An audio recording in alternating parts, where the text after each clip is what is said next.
Kraftvoller, energiegeladener Elektropop. Das sind Onukha, die Band um Sängerin Nata Shishchenko.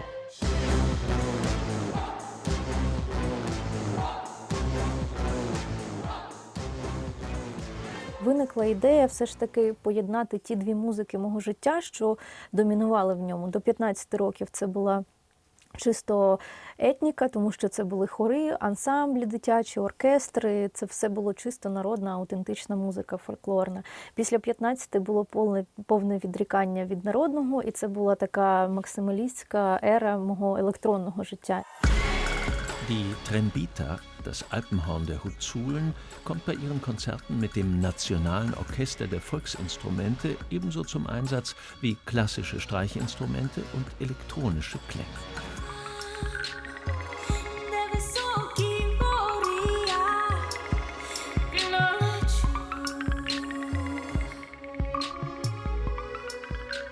Кожен знаходить щось своє в цих концертах. Можливо, там більш старшого покоління люди дивляться, як може оркестр, особливо народний, з народних інструментів експериментувати з сучасністю.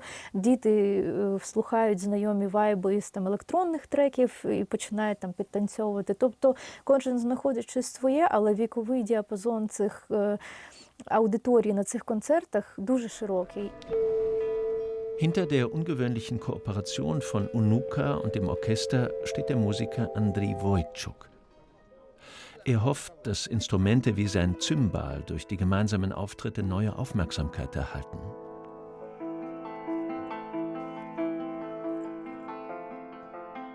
Через этот проект многие слушатели открывают для себя то богатство народных инструментов, которые есть в Украине. Это и цимбалы, бандура, сопилка, дримба, тылинка. Seit 2014 mixt die Band elektronische Beats mit ukrainischen Volksinstrumenten und macht daraus eine große Show.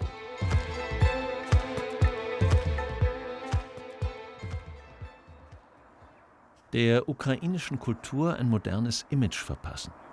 Das ist auch das Ziel von Evgeny Filatov, dem Produzenten von Onukha und Ehemann von Nata Shishchenko. Sie schreiben nicht nur die Musik gemeinsam. Sie haben auch eine selbstbewusste Botschaft. Мені здається, що Україна зараз – це чисте натхнення для світу. Мені дуже шкода, що вона дуже часто асоціюється із негативом. Раніше це Чорнобиль, це перебудова, це Радянський Союз, наприклад. Зараз це війна, і ми завжди асоціюємося з якимось негативом. Мені хочеться, щоб на шальці терезів переважував позитив, наш потенціал, який дійсно є, який дуже потужний. Dieses Potenzial versuchen Onukha bei ihren Konzerten freizulegen.